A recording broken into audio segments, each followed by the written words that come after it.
Hello friends, आज question number 17 है इस साइंस का। निम्नलिखित में से किस विकिरण में सबसे कम तरंगदैर्घ्य होता है? रीड विकिरण में सबसे कम तरंगदैर्घ्य होता है। सीटी स्कैन करने में प्रयोग में लाई जाती है एक्स किरणें।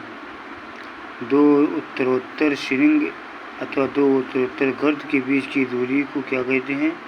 तरंगदैर्घ्य कहते हैं। दीर्घ रेडियो तरंगें पृथ्वी की किस सतह से परिवर्तित होती हैं? आयन मंडल से। पराध्वनिक तरंगों की आवृत्ति कितनी होती है? 20 किलोहर्ट्ज़ से अधिक।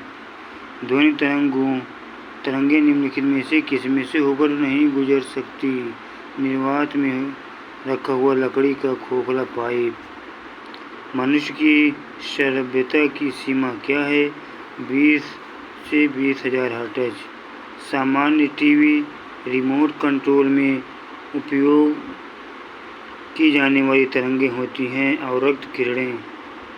नीचे दिए गए विकल्पों में से किसी में ध्वनि आर पार नहीं जा सकती? निर्वात में। स्पष्ट रूप से प्रतिध्वनि सुनने के लिए परावर्तक सतह और सुनने वाले के मध्य कम से कम दूरी जो होनी चाहिए वो है 16.5 मीटर, 16.5 मीटर।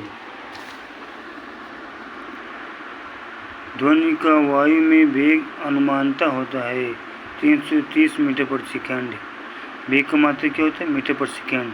वेग सदिश राशि वेग सदिश राशि किसे कहते हैं? जिसमें दिशा और परिमाण दोनों हो। अदिश राशि किसे कहते हैं? जिसमें दिशा हो परिमाण न हो, इसे अदिश राशि कहते हैं। निम्नलिखित कथनों पर विचार कीजिए। कम लंबाई में बांसुरी से निम्न आवृत्ति की तरंगें उत्पन्न होती हैं।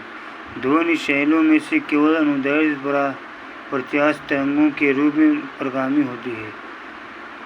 ये भी सही है, केवल भी। पराश्रव्य वे ध्वनियाँ हैं जिनकी आवृत्ति होती हैं 20,000 हर्ट्ज़ से अधिक। कितनी बार IBPCS में आया है? SSC CPU एग्ज़ाम में, SSC में मैट्रिक लेवल एग्ज़ाम में आया है। लगभग 20 डिग्री सेल्सियस के तापक्रम पर किस माध्यम में ध्वनि की गति अधिकतम हो रहेगी? लोहा की। माध्यमों जल, इस्पात, नाइट्रोजन में ध्वनि की चाल को आरोही क्रम में रखिए। तो पहले किस में? पहले नाइट्रोजन में है, फिर जल में है, फिर इस्पात में है। चमगादड़ अंधेरी रातों में उड़ सकते हैं और अपना शिकार भी कर सकते हैं। इसका कारण क्या है? क्योंकि वे पराध्वनि तरंगें निकालते हैं, उन्हीं के द्वारा निर्देशित होते हैं।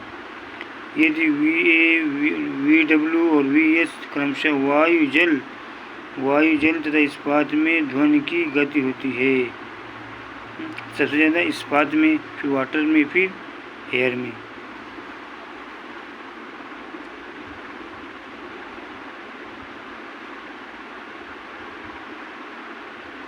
Thank you for watching.